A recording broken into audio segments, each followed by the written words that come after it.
Dans ce tutoriel, nous allons voir comment mettre en place la liaison MS-Query entre la base de données Access et la table maximum de production et notre tableau Excel.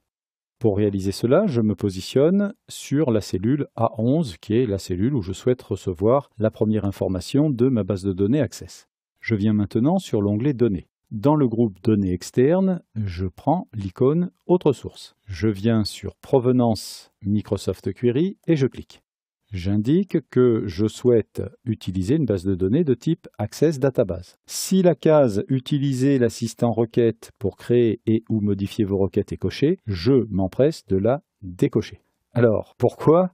Parce que je vous le dis, non, c'est pas suffisant. Je vous conseille de décocher cette case. Pourquoi? Parce que cet assistant est très bien fait au demeurant, mais ne me permet pas de faire toutes les opérations dont j'ai besoin pour réaliser mon problème. Donc c'est pour ça que je ne le prends pas.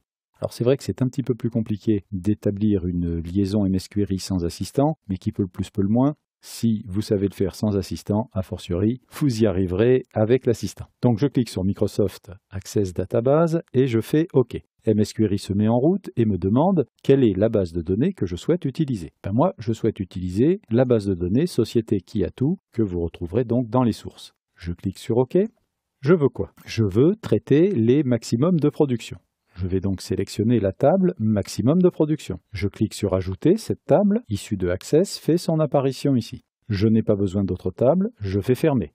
Je vais agrandir un petit peu la zone et je vais maintenant positionner dans les colonnes en dessous ici les informations qui me sont nécessaires dans le même ordre que dans mon tableau. Dans mon tableau, je souhaite avoir en premier Ajaccio. Je vais donc cliquer sur Ajaccio 2 fois. Tac tac, j'obtiens tous les maximums de production d'Ajaccio pour tous les produits. Ensuite, j'ai besoin de Carqueiranne. Je double-clique sur Carqueiranne, j'obtiens tous les maximums de production de Carqueiranne. Enfin, je double-clique sur Lyon, j'obtiens aussi les maximums de production. Mon problème étant que ces maximums de production sont liés à un produit donné. Je ne veux pas tous les maximums de production, je veux que les maximums de production de tel produit. Pour ce faire, il va falloir que je fasse un critère. Dans le menu critères, je clique sur Ajouter des critères. Je souhaite travailler sur le produit référence produit est égal à, je clique sur valeur. Dans valeur, je trouve la liste complète de toutes les références de mes produits. Nous allons prendre le produit F001 par exemple et je clique sur OK. Alors là, attention, il y a un piège. Habituellement, on aurait tendance à se dire, voilà, on a fini, on fait fermer. Si vous faites fermer, c'est comme si vous n'avez défini aucun critère. Vous devez, et faites attention parce que l'erreur est courante, vous devez impérativement, une fois que vous avez défini votre critère, cliquer sur le bouton « Ajouter ». Quand vous cliquez sur « Ajouter », ce critère fait son apparition et en dessous, bien évidemment, les données sont modifiées en fonction de ce critère.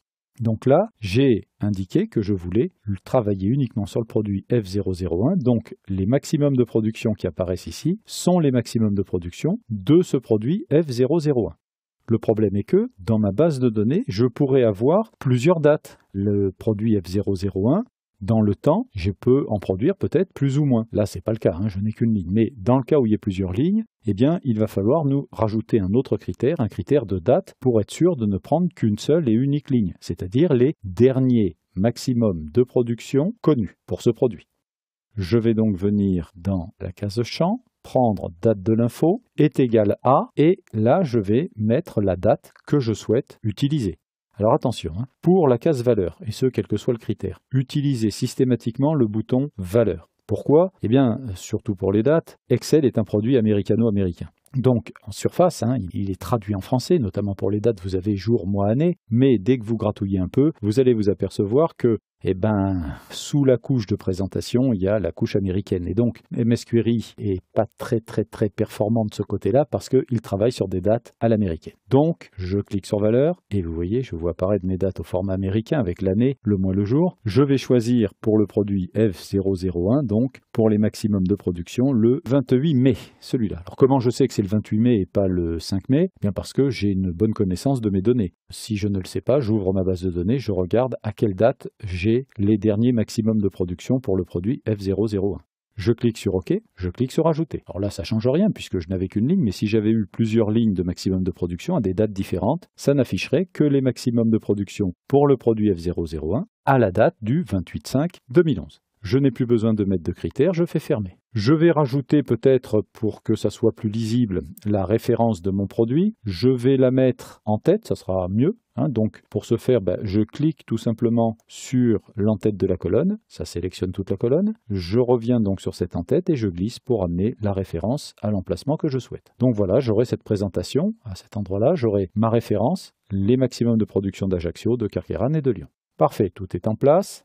Je vais faire fichier, renvoyer les données vers Microsoft Excel. On me demande où est-ce que je veux mettre ces données. Bien, ces données, je souhaite les mettre à partir de la cellule A11. J'ai ici un bouton propriété. Très intéressant, le bouton propriété, il va me permettre de donner un nom à ma connexion. N'oublions pas que dans ce travail, nous avons 3 connexions à mettre en œuvre. Si elles s'appellent toutes lancer la requête à partir de Microsoft Access Database, on va avoir du mal à s'y retrouver. Donc, je lui donne comme nom max de production. Et je peux éventuellement faire un petit descriptif du genre ramène le maximum de production pour un produit à une date. Voilà, ou tout autre commentaire à votre convenance. Je peux, si je le souhaite, mais ce n'est pas nécessaire dans ce problème, actualiser toutes les, si je mets une croix ici et une valeur, et bien automatiquement, mon tableau sera remis à jour toutes les 1, 2, 10 minutes en fonction de la valeur que j'aurai mis là. Je peux actualiser les données lors de l'ouverture du fichier, ça oui, je vais le prendre, de manière à ce que le jour où je réouvre ce classeur, eh bien, j'obtienne bien les dernières données. Et je fais OK une fois, je fais OK 2 fois, et je retrouve mes informations. Ajaccio, Carqueiranne, Lyon. Parfait. Je peux présenter ce tableau en utilisant ces styles qui se trouvent dans Outils tableau création, style de tableau.